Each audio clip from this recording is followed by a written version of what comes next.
नमस्कार, मी पल्लवीज क्रिएशन या यूट्यूब चॅनलवर तुमचं खूप खूप स्वागत करते। तर आज आपण विदर्भ स्पेशल अतिशय चमचमीत आणि तरीदार अशी सोले वांग्याची भाजी पाहणार आहोत। तर अगदी झटपट बनवून तयार होते आणि चवीला म्हटलं तर अप्रतिम लागते।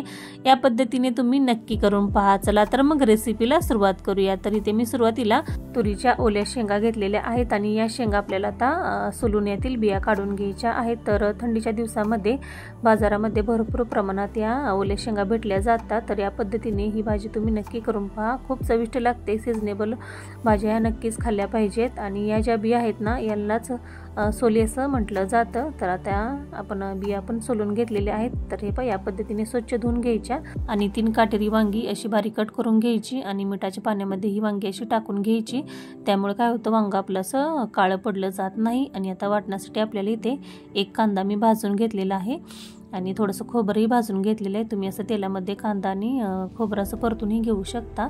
भरपूर कोथिंबीर, 8 ते 10 लसणाच्या पाकळ्या, थोडंसं आलं घेतलेलं आहे आणि आता हे मिक्सरच्या भांड्यामध्ये सर्व साहित्य टाकून आपल्याला याचं छान असं बारीक वाटण करून घ्यायचं आहे। तर बारीक होण्यासाठी थोडंसं मीठ टाकून घ्यायचं। बारीक करून घेतल्यानंतर वाटण वरून थोडंसं पाणी टाकून घ्यायचं, त्यामुळे छान अशी स्मूथ ग्रेव्ही तयार होते।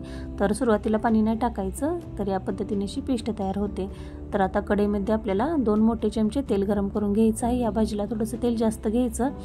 तेल छान गरम झालं की अर्धा चमचा मोहरी, अर्धा चमचा जिरं मोहरी छान तडतडली की गॅस बारीक करायचा किंवा बंद केला तरी चालेल आणि वरून 1 चमचा घरगुती काळा तिखट, घरगुती लाल तिखट, काश्मीरी लाल मिर्च पावडर, धन पावडर, पाव चमचा हळद आणि लगेचच आपल्याला वरून पाणी थोडंसं टाकून घ्यायचं आहे। त्यामुळे काय होतं, मसाले असं खाली जळले जात नाहीत किंवा चिटकले जात नाहीत आणि थोडेसे असे परतून घ्यायचे मसाले। असं मसाले आपण तेलामध्ये टाकल्यामुळे काय होतं, कट खूप छान येतो आणि भाजीला कलरही खूप छान येतो।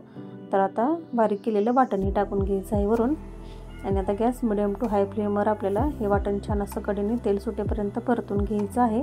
वाटण छान असं तेलामध्ये परतून घेतलेलं आहे। आता वरून आपल्याला या सोलून घेतलेल्या शेंगाच्या बिया टाकून घ्यायच्या आहेत। तर या तुरीच्या बिया शिजायला जास्त वेळ लागत नाही, अगदी पटकन शिजल्या जातात। तर आता वाटणामध्ये छान अशा ह्या बिया परतून घ्यायच्या आहेत 1 मिनिटभर आणि वरून बारीक कट करून घेतलेली वांगी टाकून घ्यायची आणि वांगी ही आपल्याला मसाल्यामध्ये 2 ते 3 मिनिटं छान अशी परतून घ्यायची आहेत।